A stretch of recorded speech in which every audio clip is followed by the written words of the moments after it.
Kasih karunia dan damai sejahtera Allah Bapa kita dan anaknya Tuhan Yesus Kristus menyertai saudara. Amin. Shalom saudara yang terkasih, di dalam nama Tuhan Yesus Kristus senang bisa menyapa saudara di tempat saudara berada hari ini. Dalam dimensi yang berbeda tetapi dalam dunia yang sama.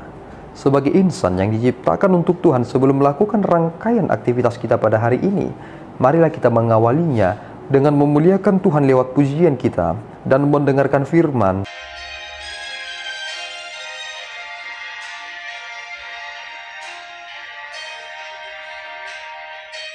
Tiap saat Tuhan besertaku, diberi berkat dan rahmat-Nya. Bila jatuh aku diangkat-Nya, dihalang yang musuh seteru. Sebab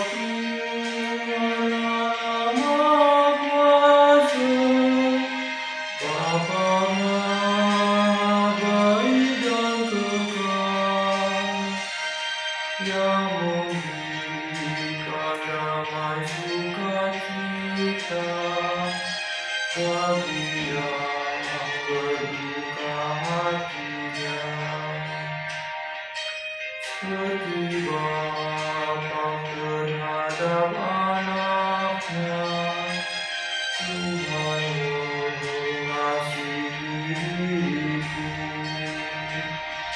Tiada berhenti pertolongannya, itulah janjinya padaku. Tuhan Allah Bapa yang di surga, ku percaya selama hidupku, yang selalu membimbing langkahku, damai dan bahagia hatiku.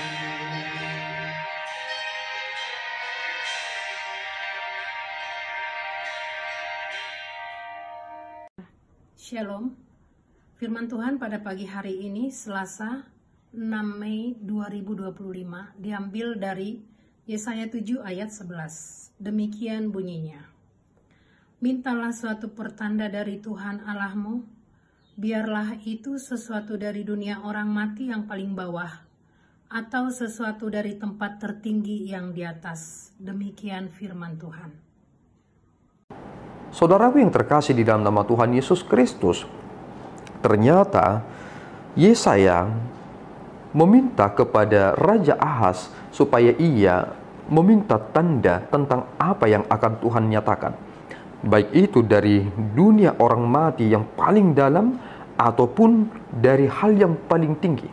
Ternyata Raja Ahaz tidak memberikan jawaban, dan kemudian Yesaya memberikan kepada Raja Ahaz tentang apa yang akan dinyatakan Allah di kemudian hari, bukan dari dunia orang mati, melainkan dari tempat yang paling tinggi.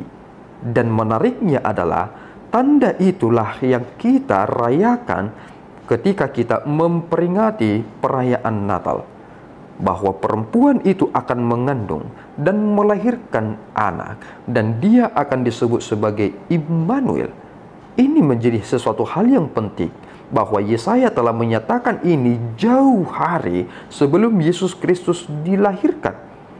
Dialah Allah yang menjadi pribadi, menjadi manusia. Dan kita mengenal istilah inkarnasi ketika Yesus Kristus menjadi manusia. Apa yang saudara bisa tangkap tentang Yesus menjadi manusia? Ini adalah sebuah pekerjaan yang repot. Jangan saudara berpikir bahwa Yesus itu tidak repot ketika dia turun menjadi manusia.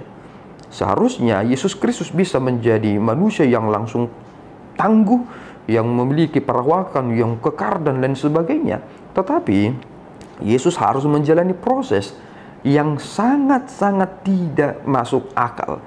Pertama, dia masuk dalam siklus kehidupan manusia lewat kelahiran. Tidak ada hal yang luar biasa di balik kelahiran itu. Tetapi pada akhirnya kita menyadari bahwa pelayanan pertama itu berawal dari kelahiran. Lihatlah apa yang dilakukan Yesus Kristus ketika dia dilahirkan. Orang-orang Majus datang memberikan persembahan yang luar biasa kepada Yesus Kristus. Dan sebuah catatan yang boleh kita ingat adalah orang-orang Majus memberikan minyak mur kepada Yesus Kristus. Dan ternyata pada kematian Yesus Kristus, Yesus juga menerima minyak mur dari Yusuf Arimatea dan juga dari Nikodemus. Saudaraku yang terkasih, jika Allah sendiri mau repot, tentu ada nilai tertinggi di balik itu. Jika saudara tidak mau repot lagi bagi Tuhan, sebenarnya Tuhan bukan sesuatu hal yang berharga bagi saudara.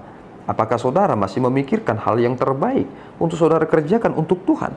Saudara harus mau repot, saudara harus mau capek, saudara harus memberikan energi saudara. Dan bahkan prinsip yang terpenting yang dikatakan Yesus Kristus adalah, barang siapa yang tidak mau memikul salibnya dan mati bagiku, dia tidak layak disebut sebagai murid-muridku. Kita harus memikul salib.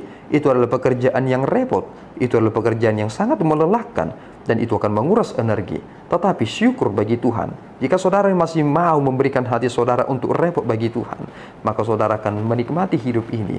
Karena orang-orang yang tidak mau repot, mereka sulit untuk menikmati hidup ini. Tetapi ketika mereka sudah mau repot sejak dini, pada akhirnya mereka akan berkata, sungguh aku telah mendapatkannya. Mari saudaraku, hidup di dalam prinsip yang terbaik ini. Jika Tuhan telah melayani saudara, sekarang tugas saudara adalah layanilah Tuhan yang telah melayani saudara.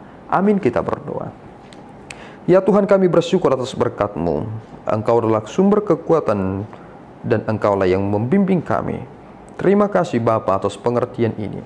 Engkau adalah Allah yang maha tinggi, yang mau turun untuk menghampiri kami orang-orang yang lemah ini. Kini kami sadar Tuhan, kami ini bukan siapa-siapa, tetapi Engkau telah memberikan kasih-Mu yang besar, sehingga kami mendapatkan kesempatan yang terbaik itu.